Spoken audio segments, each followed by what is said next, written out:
Assalamualaikum warahmatullahi wabarakatuh. Selamat sore seluruh masyarakat Kabupaten Lebak. Jumpa lagi dengan kami podcast KPU Kabupaten Lebak di Camilan, Cacahan Pemilu dan Pemilihan. Alhamdulillah dalam keadaan sehat walafiat, kami beserta seluruh masyarakat Kabupaten Lebak juga semoga dalam keadaan sehat walafiat. Dan puji Tuhan, alhamdulillahirobbilalamin, pada hari ini kita kedatangan tamu yang luar biasa. Mungkin sudah banyak yang mengenal karena fotonya bertebaran di mana-mana ya. Eh, Hari ini kita kedatangan Pak Boni Triana yang kebetulan beliau anggota DPR RI untuk Dapil 1 ya, Pandeglang dan Lebak, dan sekarang berada di Komisi 10 ya kalau tidak salah. Selamat sore, assalamualaikum Pak Boni. Silakan Waalaikumsalam, untuk Ibu menyapa Ketua. masyarakat Kabupaten Lebak. Halo semua warga Lebak dimanapun Anda berada. Ketemu sama saya Boni Triana, anggota DPR RI Komisi 10 dari fraksi PDI Perjuangan, membersamai Ibu Ketua KPU sore ini. Siap. Jadi saya langsung diminta untuk jadi hostnya ini pada hari ini. Kebetulan agak rapi sedikit ini saya Pak Boni. Jadi dari pagi setelah upacara belum ganti baju, masih pakai kebaya dalam rangka memperingati hari kelahiran Pancasila yang bertepatan dengan 1 Juni 2026. Nah, di podcast pada hari ini kami mengusung tema tentang demokrasi di tanah Multatuli dan lahirnya Pancasila. Mau tidak mau karena kebetulan Pak Boni Triana ini juga salah satu sejarawan Indonesia ya. Tentunya bagaimana lahirnya Pancasila dan hubungannya dengan tanah Multatuli yang kita cintai ini. Ini kita ngobrol-ngobrol agak santai saja. Silakan, mangga Ibu Ketua. Jadi biar lebih enak sore hari ini, tidak usah kita buat tegang. Para pemirsa podcast KPU Kabupaten Lebak yang kami cintai, tentunya kalau mendengar Pancasila, lahirnya Pancasila nggak jauh-jauh tuh dari Multatuli, dan Multatuli itu kebetulan adanya di Lebak ya, di Rangkas Bitung ini. Jadi ingatan kita pasti langsung terbang tuh ke novel yang dimana-mana sama Pak Boni ini diceritain ya. Saya ini nggak hatam ini bahasa Belandanya ini, jadi kalau salah-salah sedikit mohon dimaklum. Beda dengan Pak Boni yang sudah hatam itu bahasa Belandanya ya. Ini menurut Pak Boni apa sih benang merah yang kuat antara kritik Multatuli pada abad ke-19 dengan wajah demokrasi kita pada hari ini? Ya. Jadi menarik gini, walaupun runutannya jadi panjang. Iya betul. Jadi Multatuli, cara bacanya kita bagi dulu. Jadi kita kategori dulu, pertama Multatuli sebagai seorang penulis. Yang kedua Max Havelaar, ya judul romannya kan Max Havelaar atau Persekutuan Lelang Dagang Kopi Hindia Belanda, itu sebagai karakter fiksional. Iya, betul. Yang ketiga Edward Douwes Dekker sebagai individual, sebagai person. Multatuli sebagai penulis, dia punya hak untuk menciptakan gambaran ideal berdasarkan imajinasi dia tentang apa yang ada di pikiran dia mengenai pengalaman hidup dia. Sehingga dia ciptakanlah karakter yang namanya Max Havelaar sebagai seorang asisten residen yang berusaha kuat untuk mendatangkan keadilan. Itu kira-kira. Dan di dalam roman ini ada dua sosok, namanya Saija dan Adinda. Simbolisasi rakyat Jawa secara umum yang waktu itu ditindas, yang kemudian disuarakan oleh novel ini melalui tokoh Max Havelaar, di mana rakyat ini hidup dalam penindasan, penderitaan. Mereka tidak bisa hidup di tanahnya sendiri, mereka tidak bisa bekerja di desanya sendiri. Singkat kata, mereka kesulitan hidupnya. Ada ketimpangan sosial lah ya. Dan yang ketiga, Douwes Dekker sebagai person, sebagai orang yang real, dia asisten residen, bertugas di sini 3 bulan, Dan dia menemui banyak kegagalan dalam hidupnya. Bahkan diceritakan ada seorang novelis dari Belanda namanya Hella Hase. Dia bilang, dia tidak bisa membedakan mana Multatuli mana Douwe Dekker nih. Katanya Multatuli itu hidupnya bergelimangan dosa, dia tukang main judi, dia segala macam. Nah, tapi yang dilupakan adalah Multatuli sebagai penulis dengan individual itu dua hal yang berbeda. Beda ya. Nah, sekarang yang dihasilkan oleh Multatuli itu yang diciptakan adalah sebuah novel. Yang berjudul Max Havelaar atau Persekutuan Lelang Dagang Kopi Hindia Belanda. Ini ditulis di sebuah losmen kecil di Bergstraat di Brussels di Belgia selama 3 bulan sebagai curahan kekecewaan dia ketika di sini. Nah, novel ini kalau kata Pramudiana Tatur itu anak rohani. Jadi karya tulis itu kan anak rohaninya penulis. Dia akan menjalani takdirnya sendiri sebagai sebuah karya. Nah, takdir inilah yang kemudian dibaca oleh begitu banyak orang, termasuk Bung Karno, termasuk Bung Hatta, termasuk R.A. Kartini, Ahmad Subarjo, dan banyak lagi, yang kemudian mendatangkan inspirasi bagi mereka tentang kehidupan rakyat kecil di bawah sistem kolonialisme yang melestarikan hierarki kekuasaan yang feodalistis. Nah, ini jadi panjang. Nah, roman ini pada abad 19 mendorong perubahan politik di Belanda, bukan di Hindia Belanda, di Belanda. Sehingga lahirlah gerakan liberalisme waktu itu. Ada semacam dosa yang mereka rasakan. Oh, ternyata penindasan yang berlangsung di Hindia Belanda, di tanah Hindia Belanda, kata orang Belanda itu, non jauh di sana telah mendatangkan begitu banyak keuntungan buat mereka di Belanda. Tapi orang Jawa hidup dalam kesulitan, penderitaan. Maka lahirlah politik etis. Pembacaannya dari situ ya. Lahirlah politik etis. Politik etislah yang memberikan celah ya. Ini satu versi karena ada banyak versi lah. Politik etislah yang memberikan celah, membuka peluang bagi generasi baru di Hindia Belanda waktu itu untuk bisa mengakses pendidikan yang lebih baik. Ya kan? Maka betul. Generasi seperti Soekarno dan teman-temannya lahir dari produk kebijakan ini, yang akarnya dari novelnya Multatuli. Novel itu ya. Sebagai sebuah bola salju yang kecil menggelinding besar gitu. Berarti sungguh sangat menginspirasi novel itu ya, termasuk pada untuk Bung Karno ya. Iya, dia dibaca tidak hanya oleh Bung Karno, dia juga dibaca oleh Jose Rizal. Founding father-nya Filipina. Dia juga dibaca oleh Vladimir Ilyich Lenin. Dia juga disinggung oleh beberapa tokoh-tokoh besar lainnya ya. Nah, dia dibaca karena novel ini menjadi sumber pengetahuan di negeri kolonial, di koloni yang waktu itu sedikit. Pengetahuan tentang keadaan negeri koloni. Kan nggak ada seperti sekarang, dulu orang nggak tahu apa yang terjadi di belahan dunia lain. Bahkan untuk cari bahan bacaan aja sulit ya. Tidak seperti sekarang di era digitalisasi. Nah, kalau saya merunut ke sejarahnya tadi yang dijelaskan tuh, sesungguhnya novel ini berarti sangat mempengaruhi pandangan politik Soekarno muda ketika itu. Sangat mempengaruhi.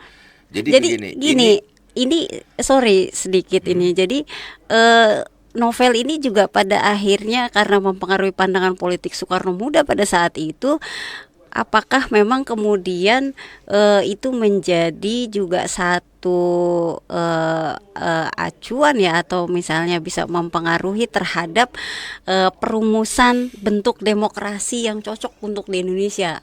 Apakah seperti itu ya? Jadi gini, ada dua hal yang saya catat. Pertama, dalam pidato pembelaannya Bung Karno di Landrat Bandung pada tahun 1930, Bung Karno mengutip bagaimana eksploitasi terhadap orang-orang di koloni di Hindia Belanda dengan membuat sebuah metafor yang mengutip dari tulisannya Multatuli. Bung Karno dalam pidato Indonesia Menggugat itu, betul. Dia mengatakan begini, orang Jawa atau orang Hindia Belanda atau orang Indonesia sekarang, pada setiap orang Indonesia tertancap sebuah pipa katanya, dan pipa itu terhubung ke sebuah pipa besar yang pusatnya mengalir, jadi darahnya gitu dihisap, yang pusatnya ada di Eropa sana. Jadi itu sebuah gambaran metafor tentang bagaimana rakyat itu dihisap habis-habisan. Dan semua keuntungan itu dibawa ke Eropa. Hasilnya ya. Hasilnya. Dan ke Belanda khususnya. Yang kedua, ada salah satu kutipan yang menarik yang di Museum Multatuli juga disebut di lobi, tugas seorang manusia adalah menjadi manusia. Jadi ini ajaran kemanusiaan modern, di mana pemahaman ataupun pemikiran tentang kemanusiaan modern itu telah ditulis, dikemukakan dalam novel ini untuk menempatkan manusia itu setara, gitu kan. Bagaimana si Saija Adinda, petani kecil yang kemudian ditindas, itu disuarakan. Nah, dari sini berkembang kan ide itu. Kalau kata Sujatmoko, pemikir sosialis termuka di Indonesia, ide itu selalu punya kaki, dia bisa lari kemana-mana, dia berkembang. Dan kapanpun ya. Artinya corak pemikiran ataupun apa yang dirumuskan oleh Bung Karno kemudian dalam Pancasila, paling tidak ada sedikit ya pengaruh dari bacaan sumber referensi dia kepada Multatuli. Dari sekian banyak tulisan yang dia baca, dari sekian banyak buku yang dia baca. Jadi saya pikir itu benang merahnya. Benang merah yang ada di sana ya. Berarti sebenarnya bicara penindasan tadi yang panjang lebar sudah kita bahas tadi, sesungguhnya itu relevan dengan sila kelima ya. Keadilan sosial bagi seluruh rakyat Indonesia ya. Kemanusiaan yang adil dan beradab itu exactly sekali ya, luar biasa ya pemikirannya ya. Sampai ke sana dan pada itu zamannya dan melampaui. Dan itu masih relevan sampai dengan hari ini kan. Ya, itu keren sekali. Luar biasa pengayaan kan sebenarnya kita hidup di era yang berbeda ya. Betul. Tetapi kemudian sampai dengan hari ini bahkan mungkin puluhan tahun yang akan datang ini masih relevan dan terus-terusan. Meskipun generasinya berubah-ubah nih.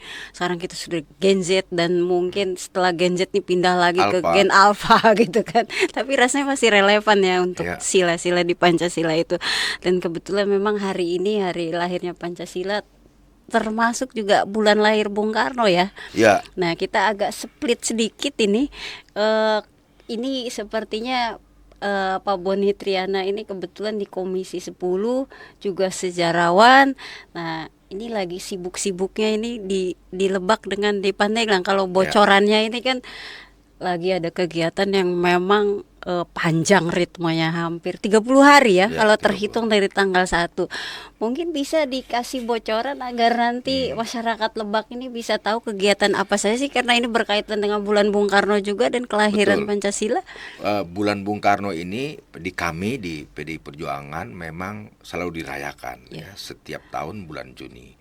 Nah, kali ini kebetulan saya bertugas dipercaya masyarakat mewakili Lebak dan Pandeglang, maka ada inisiatif untuk membuat bulan Bung Karno ini di Lebak dan Pandeglang dengan ide yang datang dari pemikirannya Bung Karno. Bung Karno itu kan kalau kita peras idenya misalkan tentang kebudayaan. Ya, kalau ada Trisakti gitu ya, berkepribadian dalam kebudayaan.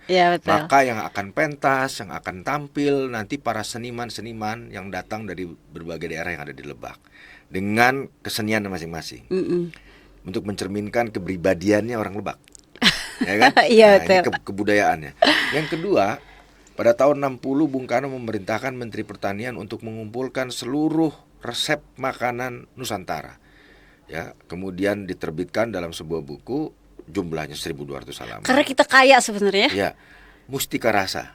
Maka kami juga akan membuat festival kuliner Mustika Rasa. Karena di dalam buku itu ternyata ada kue jojorong.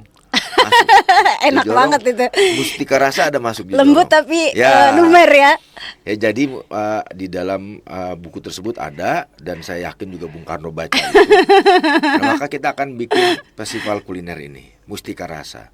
Kemudian yang ketiga, kita akan bikin fun walk untuk jalan santai gitu, untuk menelusuri kembali jejak kedatangan Bung Karno ke Rangkas Bitung. Dari stasiun, karena Bung Karno 3 kali datang ke Lebak, ke Rangkas Bitung ini. Kita mulainya dari stasiun Rangkas Bitung. Kita mulai stasiun Rangkas Bitung, jalan kaki sampai ke alun-alun. Jadi Bung Karno itu pertama datang ke sini singgah tahun 1938 ya, ketika dia mau dibawa dari Flores, dari ND. Dari ND. Melewati di sini, dia transit sebentar, kemudian dibawa ke Bengkulu, ke Pengasingan tahun 38. kedua tahun 1951 yang ada fotonya di depan stasiun. Ya, kemudian betul. Itu foto jadul tapi terkesan ya saya. Yang kedua tahun 57 ketika Bung Karno waktu itu mau mengadakan rapat umum untuk menjelaskan konsepsi Soekarno tentang bagaimana solusi untuk mengatasi krisis politik dalam negeri waktu itu. Ada disebut Front Nasional, satu pemerintahan, bentuk kekuasaan pemerintahan yang menggabungkan seluruh kekuatan politik yang ada. Nah, ini yang kemudian kita kedepankan, dan saya pribadi berharap masyarakat Lebak, Pandeglang, di Pandeglang nanti kita akan ada istighosa, ada haul ke-56 Bung Karno tanggal 21 Juni malam di alun-alun Menes. Kita berharap ini akan menggerakkan warga masyarakat untuk ikut serta. Ya, prinsip dari saya yang juga ngurusin Museum Multatuli jauh sebelum saya jadi anggota DPR. Dari zaman dulu sekali ya. Zaman dulu, kolaborasi dan harmoni. Jadi apapun yang dibuat oleh tim di Museum Multatuli, saya sekarang sebagai anggota DPR, saya ingin mengkolaborasikan potensi yang ada di Lebak ini, yang di Pandeglang, kebetulan saya orang sini, dengan dengan segala yang mereka punya dan membuka peluang-peluang yang ada. Jadi kita tidak hanya belajar sejarah di sini, tapi kita berharap nanti mungkin ada efek ekonominya, efek pencerahannya buat anak muda. Kemudian nanti akan ada nobar bersama Hanung Bramantyo. Ada film, dia bikin film tentang Mustika Rasa, judulnya Rahasia Rasa. Nanti akan diputar. Ini juga akan mendorong nanti pelaku usaha kuliner misalkan. Jadi bulan Bung Karno itu kita ingin jadikan Bung Karno sebagai ide, sebagai inspirasi, bukan Bung Karno sebagai fosil gitu ya, sebagai sosok yang kemudian simbol hanya simbolik bukan. Aja gitu. Kita ingin jadikan Bung Karno sebagai sebuah ide yang inspiratif, yang produktif, yang bisa mendorong gerakan lainnya. Itu idenya. Luar biasa itu, biasa. Biasa di luar. Luar kamar mandi atau luar hotel ini. Kalau di luar negeri kita sudah tahu banget, lebih sering di Belanda daripada di sini kan. Nah, itu luar biasa ide-idenya, dan saya sangat setuju sekali secara pribadi, karena selama ini bulan Bung Karno kadang-kadang hanya sepertinya dimiliki oleh partainya Pak Boni saja, tapi tidak membumi bahwa Bung Karno ini milik seluruh lapisan masyarakat Indonesia ya, dengan ide-ide brilian tadi yang sebenarnya idenya sederhana, hanya bicara makanan lokal ya, itu kan balik lagi ke kearifan lokal, tapi ini bisa menumbuhkan perputaran ekonomi di Lebak. Luar biasa ya. Good idea lah ya gitu. Nah, mungkin bagi seluruh lapisan masyarakat Kabupaten Lebak nanti dimulai sejak tanggal 2 ya kalau tidak salah. Ya, besok pembukaan. Tanggal 2 Juni pembukaan, dan rangkaian pameran fotonya akan berlangsung 1 bulan. Nanti tanggal 16 mulai lagi kegiatan. Ada diskusi Bung Karno dengan NU. Insya Allah nanti yang hadir mungkin Mas Lukman Hakim Saifuddin, keren. Bekas Menteri Agama. Kemudian Mbak Alisa Wahid, kami sedang hubungi. Kemudian Bung Karno dan Muhammadiyah. Jadi Bung Karno ini kan warga Muhammadiyah. Kalau Pak Lukman Hakim Saifuddin itu Menteri Agama NU, karena ayahnya itu sahabat dekatnya Bung Karno. Yang Bung Karno Muhammadiyah itu nanti yang bicara Profesor Sukidi ya. Muhammadiyah. Kemudian nanti Bung Karno dan Baduy. Ada juga. Pembicaranya kalau Bung Karno dan Baduy? Ada sejarawan juga, kebetulan kerja di historia.id, majalah yang saya kelola juga. Jadi kita akan mengangkat, sebetulnya kan Bung Karno ketemu orang Baduy itu udah beberapa kali ketika kesini, ketika orang Baduynya datang. Dan apa yang disampaikan oleh orang Baduy ternyata meminta Presiden untuk melindungi hak adat mereka. Nah, ini kan isu yang sangat relevan hari ini. Dan sampai dengan hari ini. Sampai hari ini. Itu kita akan diskusikan, dan semoga nggak berhenti di ruang diskusi, tapi menjadi sebuah gerakan lah gitu. Saya sukanya itu karena ide-ide Bung Karno ini tidak lekang dimakan waktu ya. Itu sih kerennya, itu luar biasa, dia brilian gitu. Mungkin karena seorang, boleh dikatakan dia manusia Indonesia modern pertama lah. Amongst other, di antara yang lain ya. Jadi ada Bung Hatta, ada yang lainnya juga, tapi dia salah satu tokoh yang mampu membaca Indonesia ke depan. Nah, yang kami lakukan, ikhtiar kami ini menerjemahkan ide dia, yang tulisan, yang pidato, menjadi sebuah kegiatan atau lebih, ya, tidak hanya sebuah atau lebih, menjadi aksi yang lebih bisa dekat sama anak muda gitu. Ya kan, kalau kita cuma baca bukunya, apa mungkin bagi ahli, bagi aktivis, bagi sejarawan seperti saya, ya menarik. Tapi bagi generasi Z, Alpha, dibingung kan? Iya. Apa sih gitu? Maka ketika kita ngomong Mustika Rasa, kita nggak ngomongin bukunya, kita langsung bikin festival kuliner Mustika Rasa.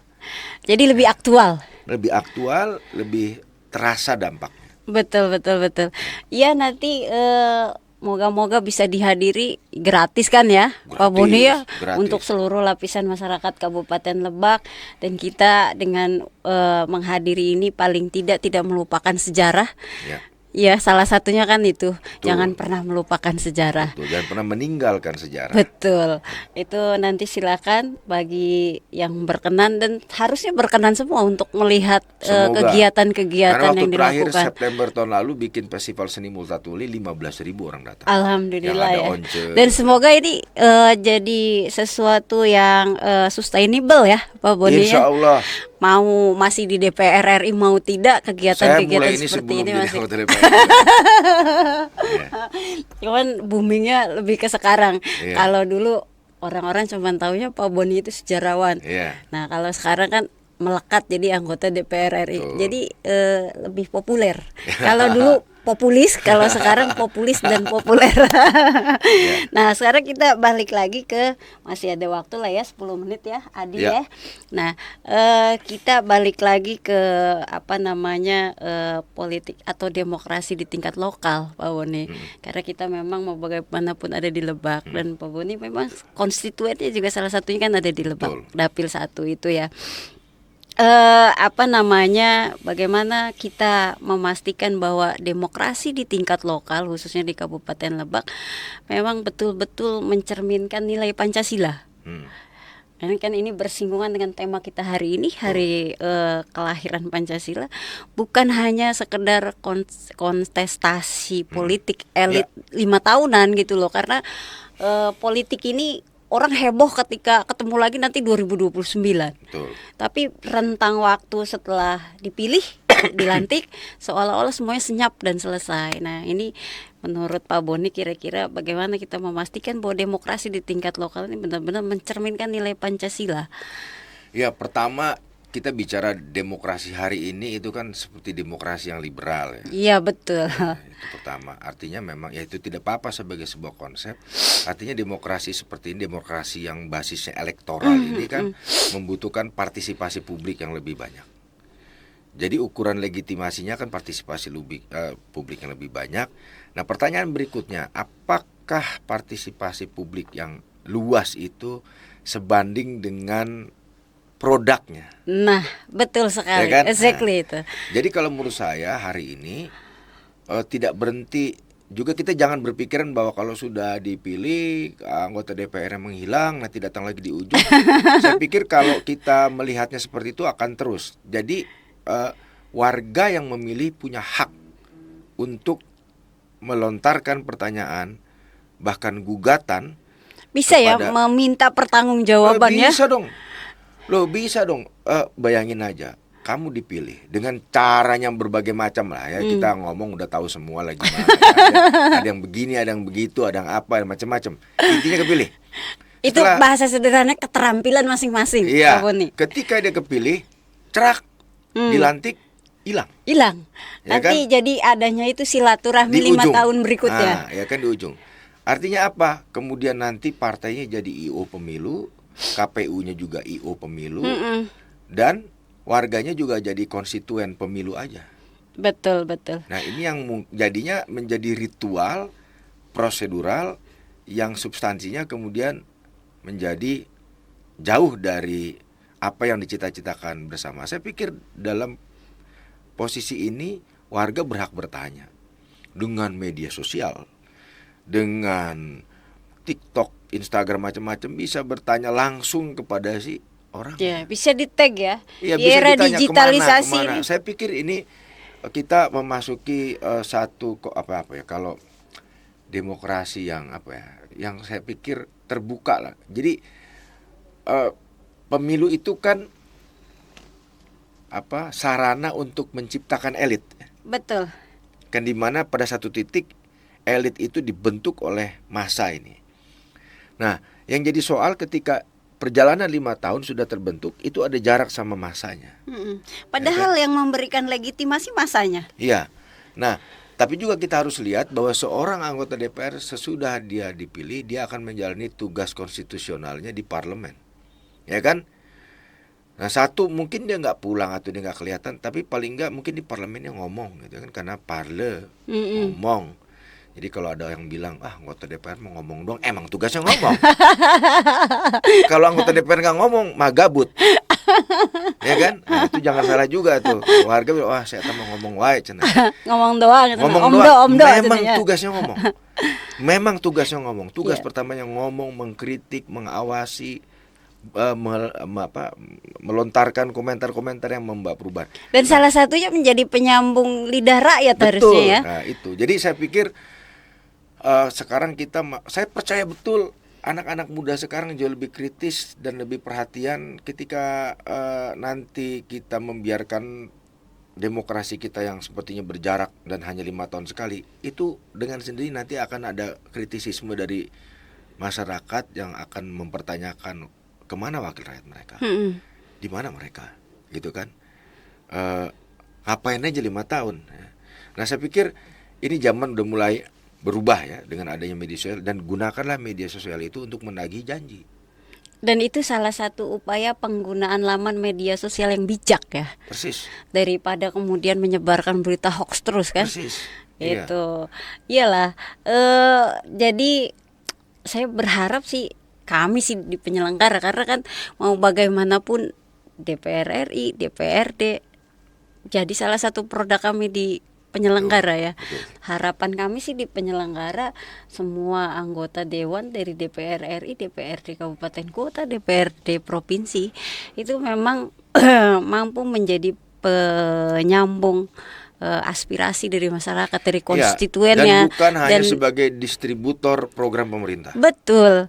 Ini kan yang booming itu hanya aspirasi saja, tapi memelihara konstituennya justru ketinggalan ini. Nah, ini kan jadi perkara, makanya akhirnya ada yang namanya silaturahmi musiman menjelang perhelatan akbar demokrasi di Indonesia. Itu kan jadi momok yang luar biasa itu selama ini, Pak Boni. Ya, dikatakan tidak ada, memang terjadi. Memang begitu. Kita terbuka aja. Ya, semoga nanti bisa dirubah ya pelan-pelan ya. Saya yakin bisa lah sesungguhnya. Dan kita juga coba positive thinking bahwa yang dilegitimasi oleh masyarakat dipilih melalui pemilu 2024 itu memang memberikan sumbangsi yang aktual yang bisa dirasakan langsung oleh masyarakat di masing-masing dapilnya. Gitu, seperti yang Pak Boni lakukan ini ya. Mungkin kalau yang mencibir pasti ada ya, anjing acaranya gitu wae cenanya. Tapi kan sebenarnya itu salah satu upaya. Semoga sustainable ya, bisa berkelanjutan lah ya gitu. Nah, kemudian tadi kita ngomongin Gen Z, generasi muda lah. Untuk teman-teman muda yang masih ada yang apatis tuh terkait dengan politik. Enggak salah, non lah liur cenah gitu kan. Ngilu-ngiluan gitu, mendingan main Roblox kan. Nah, ini bagaimana kemudian menurut Pak Boni cara agar mereka ini tidak apatis terhadap politik, terhadap demokrasi, dan bahwa Pancasila bukan hanya sekedar ideologi yang kaku, tapi sebagai alat perlawanan yang luar biasa keren ya, karena itu berasal dari pemikiran, dari ide-ide yang brilian ya, dari pendahulu bangsa kita untuk memperbaiki keadaan yang sekarang. Ya, memang betul. Kalau kita balik lagi kepada apa yang disampaikan oleh Bung Karno 1 Juni 1945, dia mengatakan bahwa dia menggali gagasan Pancasila itu dari bumi Indonesia. Artinya dari Nusantara ya. Nusantara. Dia ingin mengatakan ini satu hal yang sudah terafirmasi bahwa memang bagian dari Nusantara itu sendiri, dan dia mengangkatnya itu menjadi salah satu landasan. Yang berikutnya, bagaimana dengan apatisme anak muda sama politik gitu kan? Saya pikir apatisme nggak bakal bisa kita hilangkan. Itu selalu ada. Justru membuat politik semakin menarik, gitu kan? Kan politik itu pertarungan, ya kan? Politik itu konflik yang dilegalkan. Ya, politik itu pertarungan, dan wilayah pertarungan itu kalau saya sekarang ada di Senayan. Iya. Senayan itu kan tempat orang bertarung, kepentingan, gagasan, silakan dipersilakan, ya kan? Nah, dalam cerita pertarungan itu kan tentu ada cerita ABC, dinamikanya segala macam. Nah, kami di PDI Perjuangan diajarkan oleh Ibu Megawati Soekarno Putri untuk punya prinsip bahwa politik harus membangun peradaban. Ya, jadi lebih luas dari kebudayaan sebetulnya, peradaban.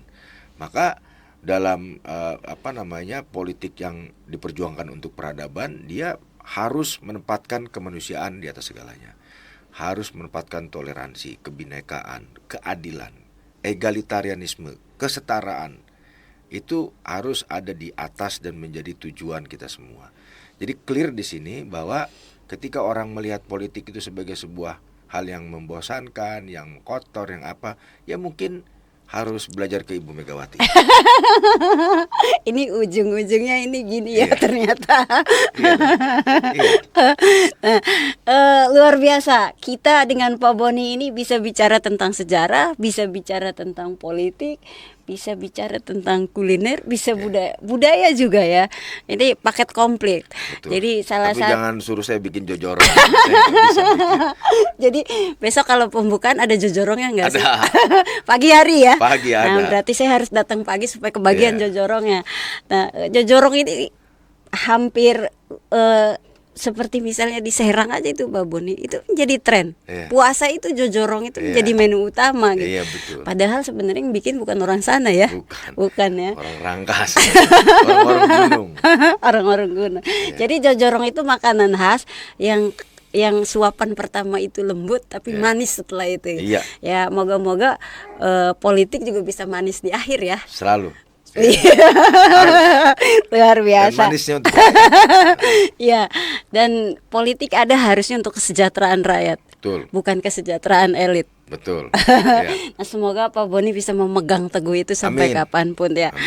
Terakhir nih Pak Boni, sebelum kita tutup, saya ingin closing statement dari Pak Boni untuk menggambarkan esensi dari demokrasi di tanah Multatuli dan lahirnya Pancasila. Silakan. Ya, kalau kita membaca novel Multatuli maka kita akan belajar kemanusiaan, ya kan? Dan kemanusiaan itu juga esensi yang ada di dalam Pancasila. Intinya dan akhirnya, kalau mau belajar tentang kemanusiaan, datanglah ke Lebak. Datanglah ke Museum Multatuli, asapi apa yang ada di Lebak, main ke berbagai tempat, ya, berlibur nginep di sini, dan Anda akan menjadi manusia sejarah. Luar biasa.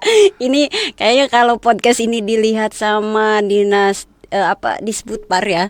Oh, ini salah satunya keren sekali nih closing statementnya. Dan seumur hidup saya menjadi buzzer gratisan Kabupaten Lebak. Di Twitter. Nggak dibayar ya? Saya selalu mempromosikan. Nggak ada sponsornya juga kan? Nggak ada ya. Memang benar-benar lillahi ta'ala itu ya. Luar biasa. Nah, itu closing statementnya dari Pak Boni Triana, anggota DPR RI Komisi 10. Semoga memberikan inspirasi buat teman-teman pemilih di Kabupaten Lebak. Tentunya kebetulan ini Pak Boni, bulan lahir Bung Karno itu sama dengan bulan lahir saya. Saya juga sama. Sama ya. Wah, berarti kita sama. Kita bisa satu aja ini cake-nya ini biar bareng. Sengaja biar dirayain.